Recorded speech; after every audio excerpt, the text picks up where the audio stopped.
Friends, मैं हूँ शाइना और मैं 5th क्लास में पढ़ती हूँ। तो आज मैं आपको 4th क्लास के मैथमेटिक्स के चैप्टर के बारे में समझाऊंगी, जिस चैप्टर का नाम है रोमन न्यूमेरल्स। तो उस चैप्टर के बारे में आपको बुक के थ्रू से समझाऊंगी। So let's begin.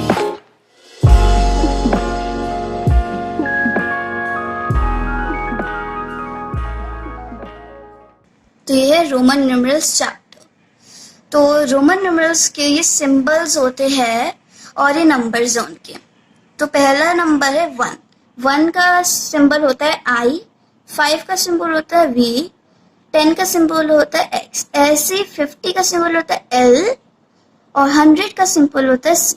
हाँ, 500 का सिंबल होता है D और 1000 का सिंबल है M।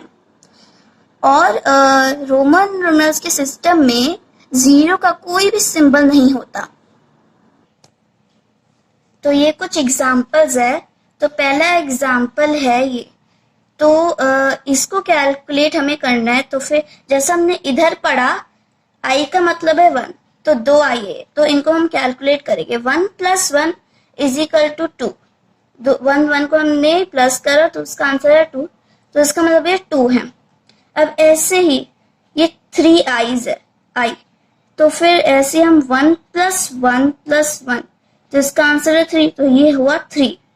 अब जैसे हमने इधर पढ़ा, x का मतलब है 10, ये 2x, तो मतलब 10 + 10 = 2। 10 + 10 होता है 20, तो ये है 20। ऐसे ही x x x 10 + 10 + 10 + इसको प्लस करने के बाद आया 30, ये हुआ 30। इस चीज में आपको एक और चीज का ध्यान रखना है, जैसे only I, X and C and M can be repeated. यानी I मतलब 1, X मतलब 10, C मतलब 100, M मतलब 1000। तो 1 वाले जितने भी है वो रिपीट हो सकते हैं। अब V, L और D ये रिपीट नहीं हो सकते, यानी V 5, L 50, D 500।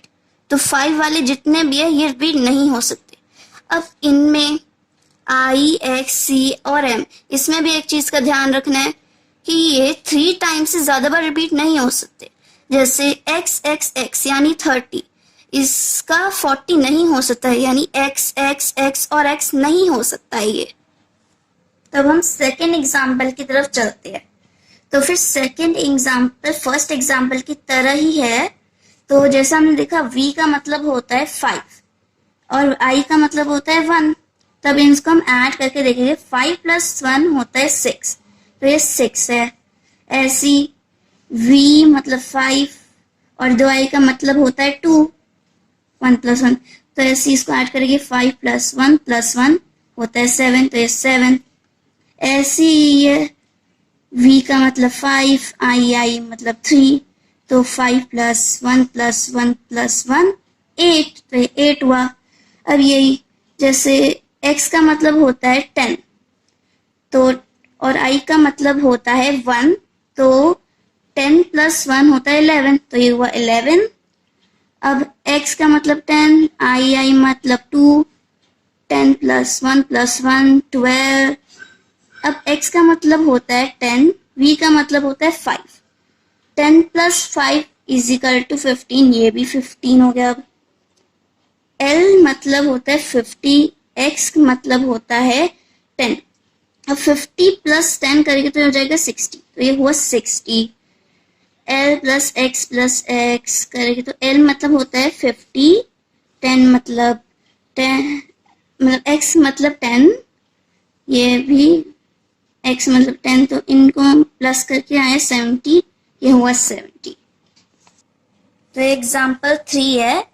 तो लेफ्ट की तरफ ये छोटा है, I मतलब 1, V मतलब 5, तो ये इस तरफ छोटा है, तो इसको हम 1 + 5 नहीं करेंगे, 1 + 5 6 नहीं करेंगे, 5 - 1 करेंगे। तो ऐसे यहाँ पे लेफ्ट की तरफ बड़ा है और ऐसे राइट की तरफ छोटा है, तो उसको हमने प्लस करा है। तो यहाँ पे लेफ्ट की तरफ छोटा है और राइट की तरफ बड़ा है, तो इसलिए हमने उसको माइनस करा। 10 माइनस 1 9 9। अब ये छोटा है लेफ्ट की तरफ और राइट की तरफ बड़ा है, तो इसको भी हमने माइनस कर दिया। L50 x10 को माइनस करा 40। ऐसी x छोटा है इसलिए वो लेफ्ट की तरफ है और c बड़ा है 100 तो वो राइट की तरफ है। अब 100 माइनस 10 करा 90, तो ये 90 हुआ। ये फोर्थ एग्जाम्पल है, तो इसमें 3 अलग अलग सिंबल्स होते हैं। तो पहला सिंबल x यानी 10। अब पिछले एग्जाम्पल में हमने देखा था कि इसको हमने कैलकुलेट करा 5 माइनस 1 तो ये हुआ 4, ये हुआ 4। तो फिर हमने 10 प्लस 4 किया तो ये हुआ 14। तो इसी तरह से x यानी 10 और ix जैसे पिछले एग्जाम्पल में हमने 10 माइनस 1 9, ये हुआ 9। 10 प्लस 9 हुआ 19। तो पिछले टेबल में हमने देखा था 1 यानी I, 5 यानी V, 10 यानी X, 50 यानी L, 100 यानी C, 500 यानी D, 1000 यानी M। तो इस टेबल में हम देखेंगे दूसरे नंबर्स। तो ये है 1 यानी I, 2 के लिए डबल I, 3 के लिए 999। अब 4 का 1 और V, I और V, 5 के लिए V, 6 के लिए V और I, 7 के लिए V और डबल I, 8 के लिए V और ट्रिपल I, 9 के लिए I और X। तो ये 1 to 10 हमें याद रखने चाहिए। अब ऐसे ये 10 का यानी X, 20 का डबल X, 30 का ट्रिपल X, 40 का XL, 50 का L, 60 का LX, 70 का LXX, 80 का L ट्रिपल X, 90 का XC और 100 का C। पहले हमने देखा था कि रोमन न्यूमरल्स को नंबर्स में कैसे चेंज करते हैं। इधर हम देखेंगे नंबर्स को रोमन न्यूमरल्स में कैसे चेंज करें। तो अब ये 52 को हम सेपरेट करेंगे 50 प्लस 2। तो फिर रोमन न्यूमरल्स में 50 को कहते L और 2 को कहते डबल I, तो हो गया 52। ऐसी 67 को हमने सेपरेट किया 60 प्लस 7। 60 को कहते हैं LX और 7 को कहते हैं हम VII, तो हो गया 67। ऐसी 78 को हमने सेपरेट किया 70 प्लस 8।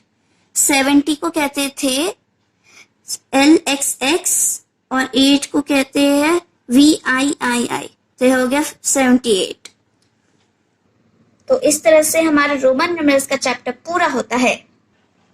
सो फ्रेंड, जैसे मैं आपको रोमन न्यूमरल्स का चैप्टर समझाया, अपनी बुक खोलिए और उसको समझिए और पढ़िए और फिर उसके क्वेश्चंस को प्रैक्टिस कीजिए।